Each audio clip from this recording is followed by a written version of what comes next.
అనుదిన బైబుల్ ద్వితీయోపదేశకాండము 22వ అధ్యాయం. నీ సహోదరుని ఎద్దు గాని గొర్రె గాని త్రోవ తప్పిపోవుట చూచిన ఎడల నీవు వాటిని చూడనట్లు కన్నులు మూసుకొనుక అగత్యముగా వాటిని నీ సహోదరుని యొద్దకు మళ్లింపవలెను. నీ సహోదరుడు నీ దగ్గర లేకపోయిన ఎడలను, నీవు అతన్ని ఎరగకపోయిన ఎడలను దానిని నీ ఇంటికి తోలుకొని పోవలను. నీ సహోదరుడు దాన్ని వెతుకుచూ వచ్చు వరకు అది నీ యొద్ద నుండవచ్చు. అప్పుడు అతనికి దాన్ని మరలా అప్పగింపవలను. అతని గాడిదను గూర్చియు వస్త్రమును గూర్చియు నీవు అలాగుననే చేయవలను. నీ సహోదరుడు పోగొట్టుకున్నది ఏదైనను నీకు దొరికిన ఎడల అతడు పోగొట్టుకున్న దాన్ని గూర్చి అలాగుననే చేయవలను. నీవు దానిని చూడనట్టుగా ఉండకూడదు.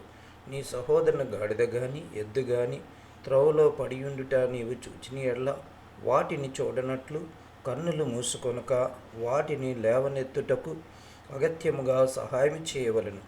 స్త్రీ పురుష వేషము వేసుకొనకూడదు, పురుషుడు స్త్రీ వేషమును ధరింపకూడదు. అలాగు చేయువారందరూ నీ దేవుడైన యెహోవాకు హేయులు. గుడ్లైనను పిల్లలైనను పక్షిగూడు చెట్టు మీదనే కానీ నేల మీదనే కానీ త్రోవలోనే కానీ నీకు కనబడిన ఎడల తల్లి ఆ పిల్లలనైనను ఆ గుడ్లనైనను పొదిగి ఉన్న ఎడల పిల్లలతో కూడా తల్లిని తీసుకొనక నీకు మేలు కలుగునట్లును నీవు దీర్ఘాయుష్వంతుడు అగునట్లును అగత్యముగా తల్లిని విడిచి పిల్లలనే తీసుకొనవచ్చును. కొత్త ఇల్లు కట్టించినప్పుడు దాని మీద నుండి ఎవడైనను పడుట వలన నీ ఇంటి మీదకి హత్యాదోషము రాకుండుటకై నీ ఇంటి పైకప్పును చుట్టూ పెట్టగోడ కట్టింపవలను. నీవు విత్తనముల పైరును నీ ద్రాక్షతోట వచ్చుబడియు ప్రతిష్ఠితములు కానందునట్లు నీ ద్రాక్షతోటలో వివిధమైన వాటిని విత్తకూడదు. ఎద్దును గాడిదను జతచేసి భూమిని దున్నకూడదు. ఉన్నియు జనపనారియు కలిపి నేసిన బట్టను వేసుకొనకూడదు. నీవు కప్పుకొను నీ బట్ట 4 చెంగులకు అల్లికలను చేసుకొనవలను. ఒకడు స్త్రీని పెండ్లి చేసుకుని ఆమెను కూడిన తరువాత ఆమెను వల్లక ఆమె మీద అవమాన క్రియలు మోపి ఆమె చెడ్డదని ప్రచురపరిచి ఈ స్త్రీను నేను పరిగ్రహించి ఈమె దగ్గరకు వచ్చినప్పుడు ఈమెందు కన్యత్వము నాకు కనబడలేదని చెప్పిన ఎడల ఆ చిన్నదాని తల్లిదండ్రులు ద్వారమందున్న ఆ ఊరి పెద్దల యొద్దకు ఆ చిన్నదాని కన్యత్వ లక్షణములను తీసుకొని రావాలను. అప్పుడు ఆ చిన్నదాని తండ్రి నా కుమార్తెను ఈ మనుషునికి పెండ్లి చేయగా ఇదిగో ఇతడి ఈమె నొల్లక నీ కుమార్తె యందు కన్యత్వము నాకు కనబడలేదనియు అవమాన క్రియలు చేసినదనియు ఆమె మీద నింద మోపిన. అయితే నా కుమార్తె కన్యత్వము నాకు గుర్తులేవియే అని పెద్దలతో చెప్పి పట్టణపు పెద్దల ఎదుట ఆ బట్టను పరచవలను. అప్పుడు ఆ ఊరి పెద్దలు ఆ మనిషిని పట్టుకొని శిక్షించి 100 వెండి రూకలు అపరాధముగా వాని యొద్ద తీసుకొని ఆ చిన్నదాని తండ్రికి ఇవ్వవలను. ఏలయనగా అతడు ఇశ్రాయేలీయురాలైన కన్యకను అవమానపరిచి ఉన్నాడు. అప్పుడు ఆమె అతనికి భార్య అయి ఉండెను.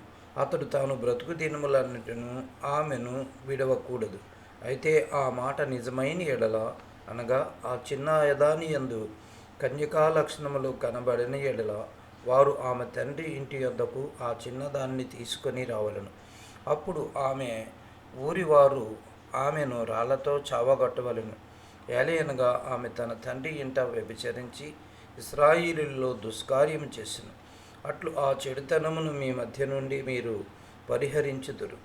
ఒకడు మగలాండ్లితో శయనించుచుండగా కనబడిన ఎడల వారిద్దరు అనగా ఆ స్త్రీతో శయనించిన పురుషుడును ఆ స్త్రీయును చంపబడవలను. అట్లు ఆ చెడుతనమును ఇశ్రాయేలీలో నుండి పరిహరించుదురు. కన్యక అయిన చిన్నది ప్రదానము చేయబడిన తర్వాత ఒకడు ఊరిలో ఆమెను కలుసుకొని ఆమెతో శయనించిన ఎడల ఆ ఊరి గమని యొద్దకు వారినిద్దరినీ తీసుకొని వచ్చి ఆ చిన్నది ఊరిలో కేకలు వేయకయున్నందున ఆమెను తన పొరుగు వాని భార్యను అవమానపరిచినందున ఆ మనిషిని రాళ్లతో చావగొట్టవలను. అట్లు ఆ చెడుతనమును మీలో నుండి పరిహరించుదురు. ఒకడు ప్రదానము చేయబడిన చిన్నదానిని పొలములో కలుసుకున్నప్పుడు ఆ మనుషుడు ఆమెను బలిమిని బట్టి ఆమెతో శయనించిన ఎడల ఆమెతో శయనించిన మనుషుడు మాత్రమే చావలను. ఆ చిన్నదాన్నేమియూ చేయకూడదు. ఆ చిన్నదాని యందు మరణపాత్రమైన పాపము లేదు. ఒకడు తన పొరుగువాని మీదికి లేచి ప్రాణహాని చేసినట్టే ఇది జరిగినది. అతడు ఆమెను పొలములో కలుసుకొనగా ప్రదానము చేయబడిన ఆ చిన్నది కేకలు వేసినను ఆమెకు రక్షకుడు లేకపోయెను. ఒకడు ప్రదానం చేయబడిన కన్యక అయిన చిన్నదానిని కలుసుకొని ఆమెను పట్టుకొని ఆమెతో శయనింపగా వారు కనబడిన ఎడల ఆమెతో శయనించిన వాడు ఆ చిన్నదాని తండ్రికి 50 వెండి రూకలు ఇచ్చి ఆమెను పెండ్లి చేసుకొనవలెను. అతడు ఆమెను అవమానపరచిన కనుక అతడు తాను బ్రతుకు దినములన్నిటిను ఆమెను విడిచిపెట్టకూడదు. ఎవడును తన తండ్రి భార్యను పరిగ్రహింపకూడదు, తన తండ్రి విప్పదగిన కోకను విప్పకూడదు.